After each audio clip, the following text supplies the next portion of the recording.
On this edition of One-on-One, one of the more colorful people in the area, he's also a professional. We'll get to the professional side and the jokester and prankster side of Dr. Glenn Manceaux. It ought to be a pretty fun one-on-one. So we'll take a break. When we come back, the man himself, what makes him tick? We'll find out.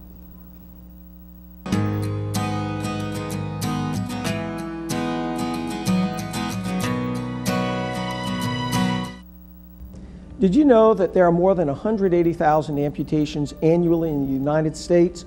The majority of those are preventable. If you have pain in your legs or other symptoms that suggest a problem, you'll be seen immediately at any of our locations. CIS is one of the largest, most advanced facilities in the South with an international reputation for treating peripheral vascular disease and preventing amputations. Call us before you amputate. Last year, 1,000 people in our area died without the gift of hospice. We're out to change that. Hospice is a Medicare benefit providing end-of-life medical and spiritual comfort for your loved one in their final months. And Haydale Memorial Hospice is the only locally owned hospice provider. Our goal is to make the transition peaceful and comfortable for our patient and their family. Haydale Memorial Hospice, completing the gift of life.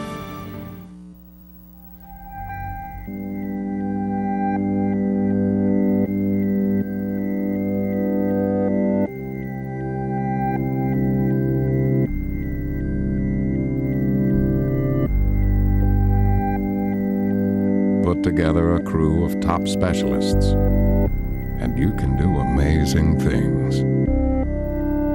Cardiac care at TGMC. It all begins here.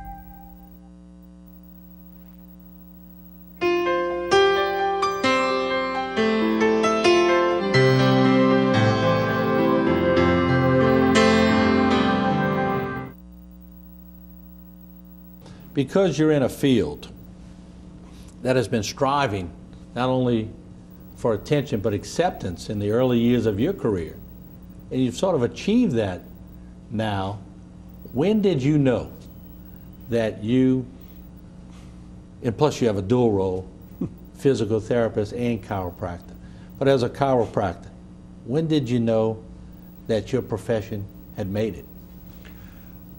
I would share a story with you that for years I used to have a regular weekly golf game. And in that group was a radiologist, a radiation oncologist, a surgeon, and there was one other physician in the group. So we were 5 of us in the group, and I was the one they called Doc. and I think for me that was a level of acceptance and in the professional accord that they gave me. They called each other by their first names and called me Doc.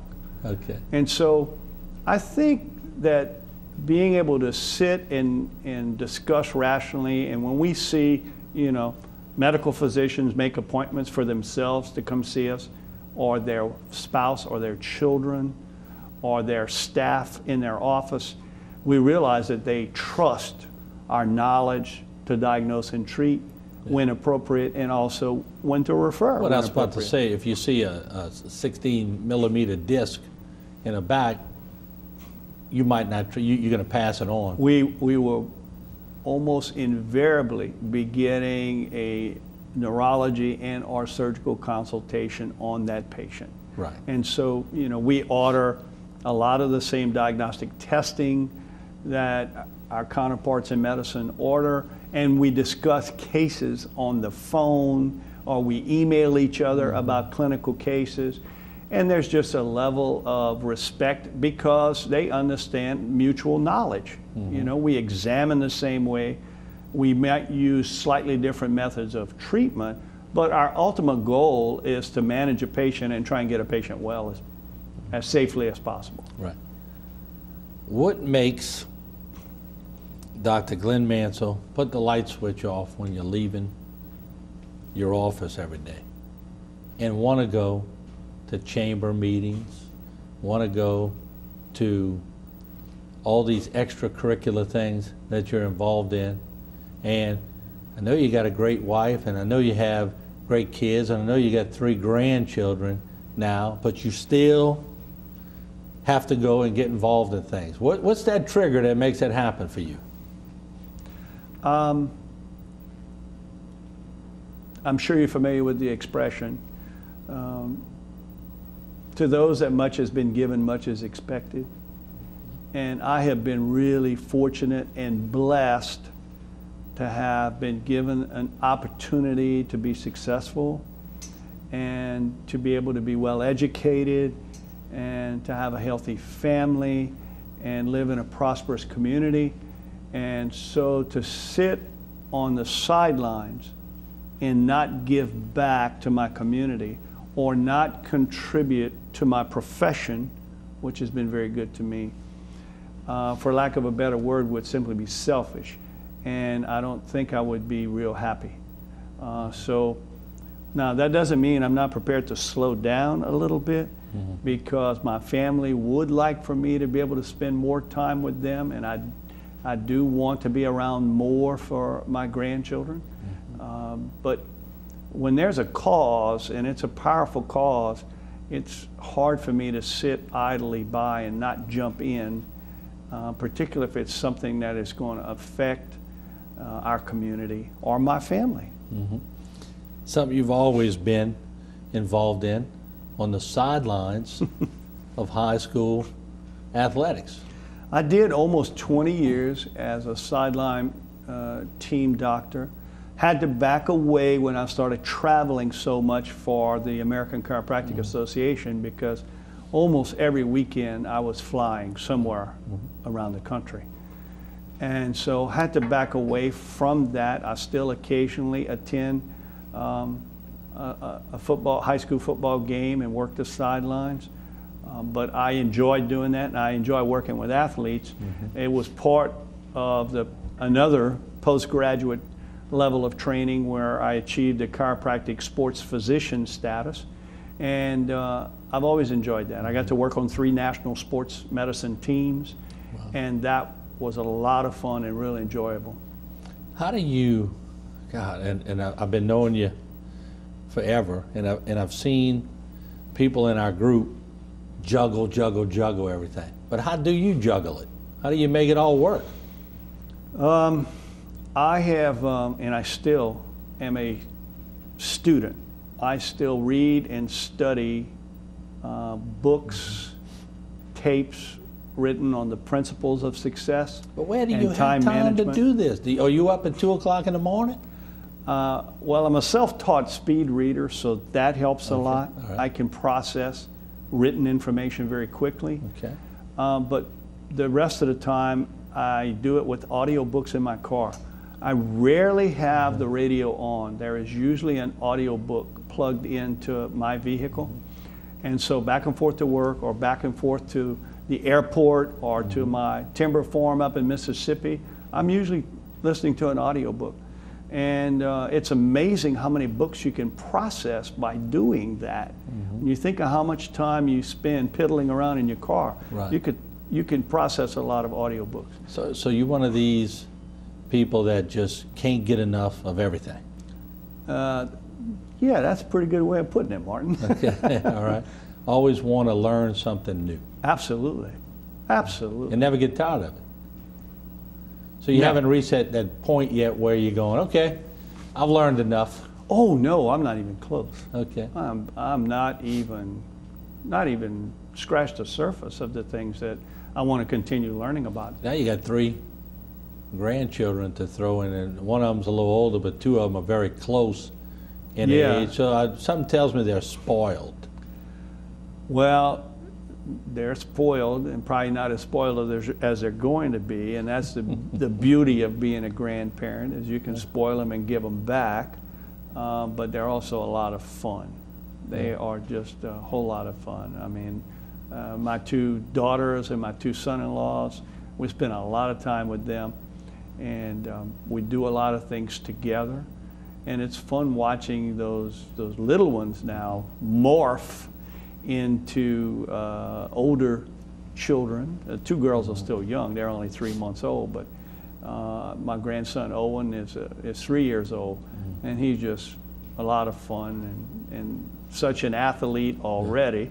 So I can envision spending a lot of time at either ballparks or hopefully he'll want to take up golf, and we'll get to do that together as well too.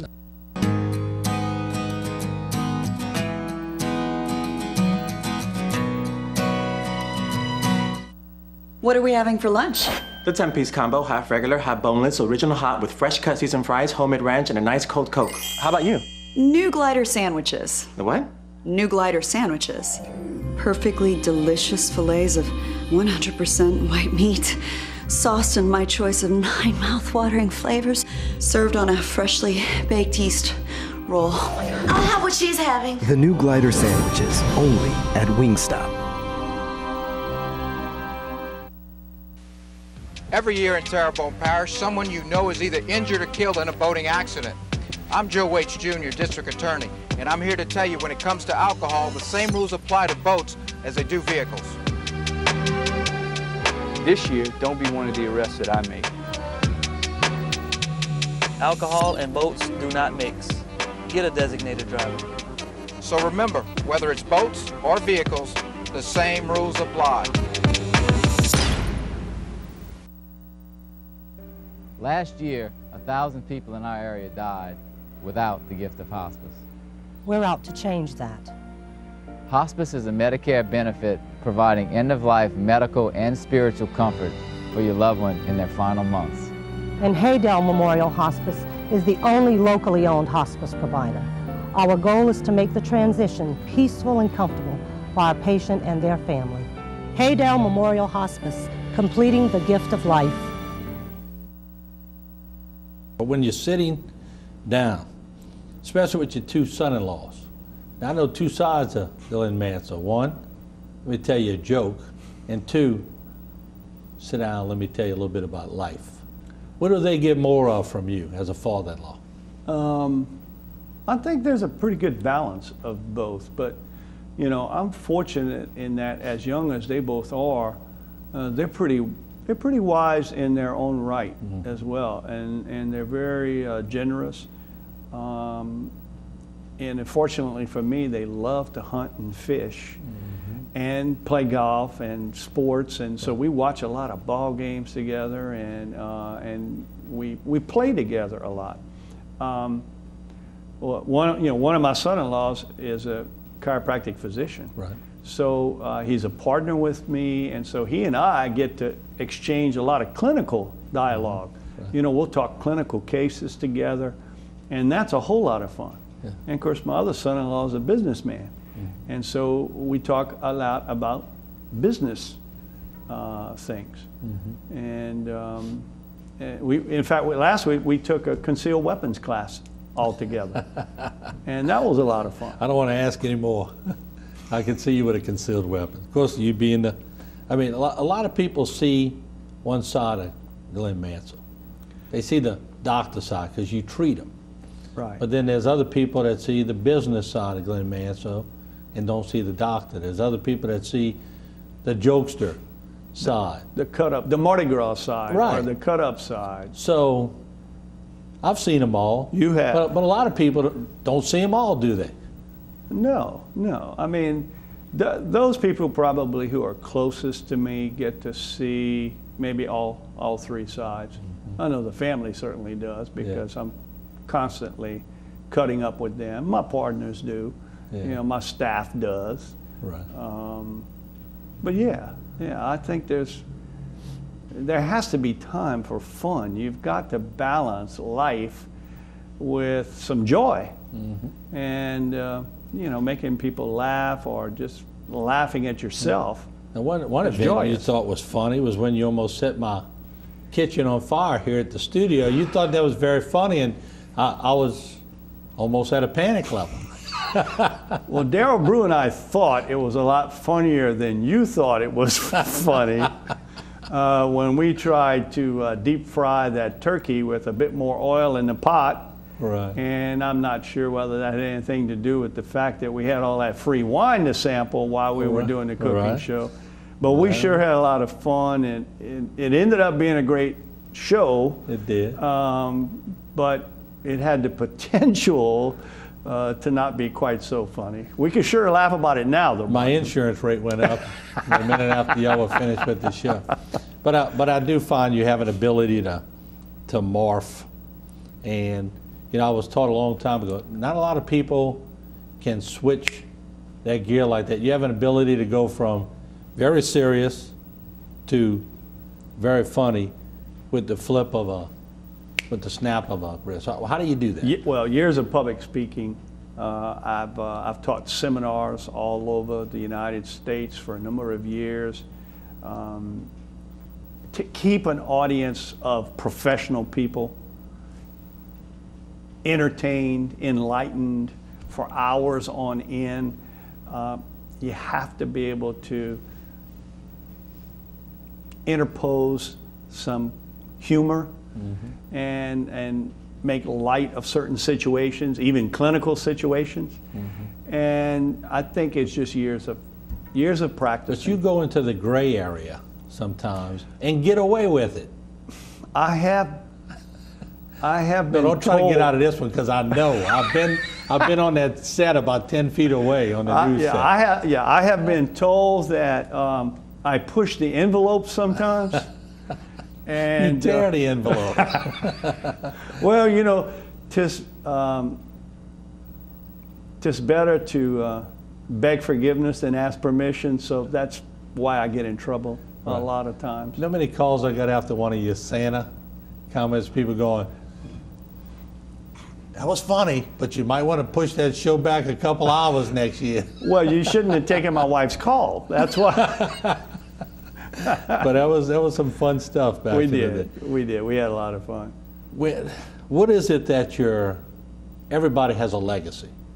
You're still young, but you've done quite a few things that would be where some people would have even later, being on a national board or the president of a nationwide chiropractic association. That doesn't come till later for some people. Right. So what have you saved yourself? What do you want to do? Just a grandpa?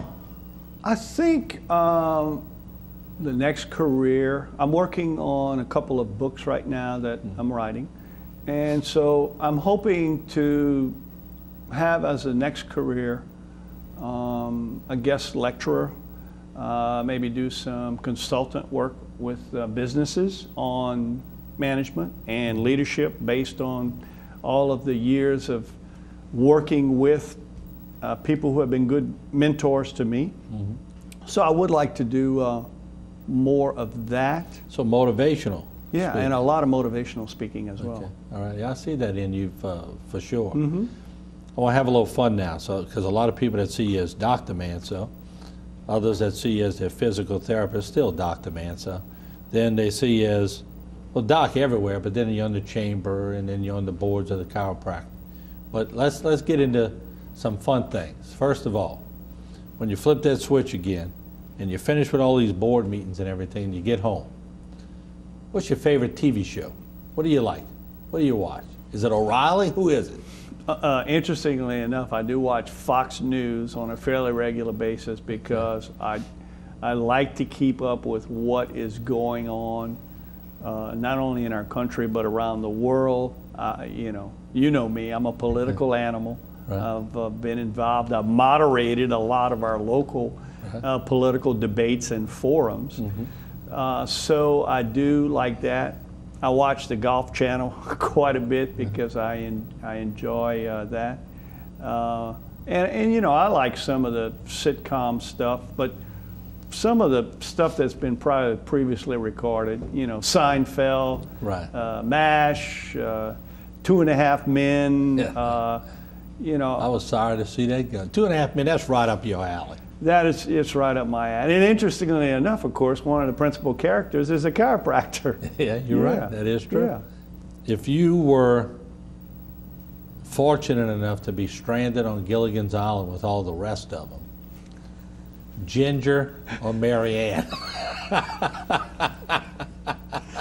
There is no win-win answer to that. I agree. There but is no Ginger win. There is or no. Marion or Mrs. Howell. I think I would go with I'd have to say the motherly Mrs. Howell, and then I'm safe. You know, because your wife's watching. My daughters are watching. Everybody's watching. There is no win-win to that. I had to ask that. You do realize I knew that there was going to be a question like that come up. Okay, all right. So, all right, now we'll really find out about Glenn Manceaux. If you were stranded on an island and you had a device to play it, and one cassette or CD washed up in a plastic bag with one song on it, what would be the one song that you would hope would be on there that would get you through it all?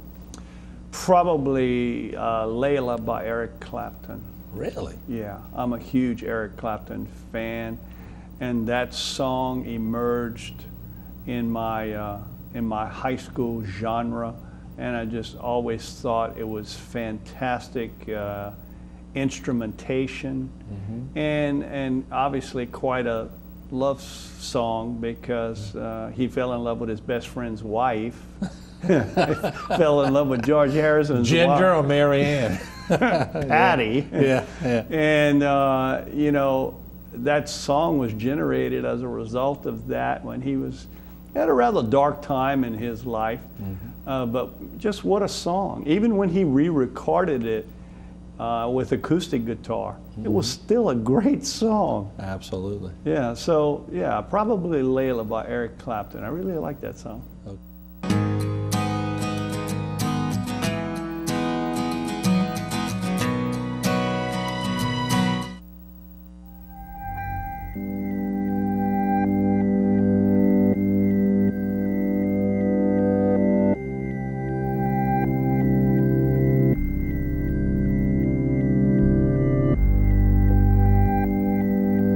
Put together a crew of top specialists, and you can do amazing things.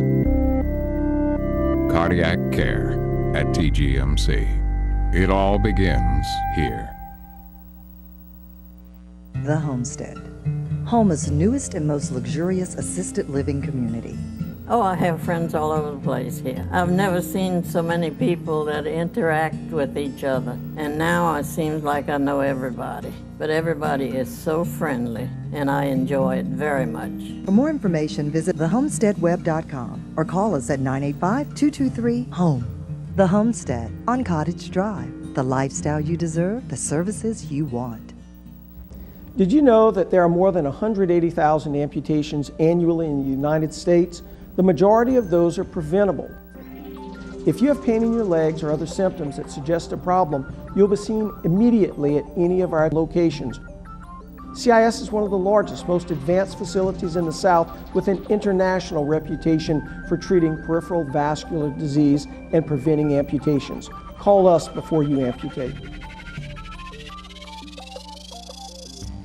What are we having for lunch? The 10-piece combo, half regular, half boneless, original hot with fresh cut seasoned fries, homemade ranch, and a nice cold Coke. How about you?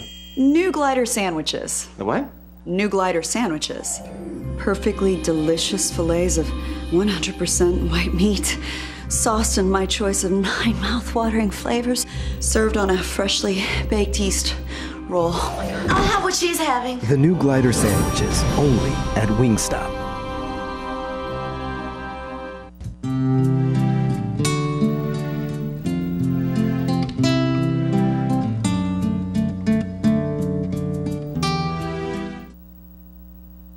You think all those other questions were tough. Here comes the final and toughest question of all. If I got Kathy, your daughters, your son-in-laws, your friends, your colleagues on the chamber, your old board members at Terrebonne General, your chiropractic associates, everybody, just throw it all in one room. And I was able to get them together, and I said, all right, y'all got 36 hours to come out and give me one word that would depict Glenn Manceaux as a doctor, business person, father, husband, father-in-law, one word, and they came out and they handed me an envelope and I opened it up. There's the one word. What would you want it to be? That's a pretty provocative question, Martin. Yeah. And I'm looking for a pretty provocative answer from the illustrious Glenn Manceaux. I think my children might actually lead that discussion because they've had it with me before. I would think that one word would be leader. I think that's what that word would end up being. It's something I'm comfortable doing. It's a role that I believe was often expected of me. And I hope that after years of holding as many positions as I've held in leadership, that maybe that title would be appropriate. But, you know, father, grandfather, any one of those, doc, anyone, you know, healer, any of those other words would also be fine. Leader, not a bad word. I would definitely put leader on top of your list. And I want to thank you for not only being a good doc, but being a good leader in the parish. And we hope you continue and have many, many good years. Well, thank you for having me on, Martin. Been a pleasure, and always look forward to the next joke, too. Okay, buddy. I'll have one for you. All right, thank you.